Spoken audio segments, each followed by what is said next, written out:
മതേതര സ്വഭാവത്തിനും അതുപോലെ തന്നെ ഭരണഘടനാനുസൃതമായ ജനാധിപത്യ വാഴ്ചക്കും വിഘാതമായി പാർലമെൻറ്റിൽ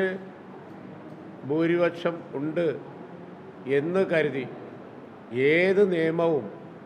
അത് ഭരണഘടനയുടെ സ്പിരിറ്റിന് യോജിക്കാത്തതാണെങ്കിൽ പോലും ഉണ്ടാക്കാം, നമ്മുടെ അടിസ്ഥാന മതേതര സ്വഭാവം മാറ്റാം എന്നൊക്കെയുള്ള ആ ഒരു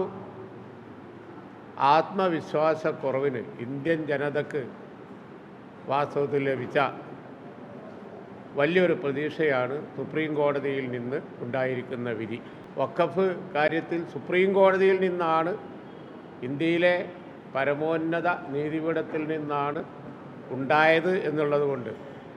ഇൻ്ററിം ഓർഡർ ആണെങ്കിൽ പോലും ഇടയ്ക്ക് വന്ന ഒരു വിധി ഫൈനൽ വിധി അല്ല എങ്കിൽ പോലും അടിസ്ഥാനപരമായി അതിനി ചോദ്യം ചെയ്യാൻ സാധിക്കുകയില്ല.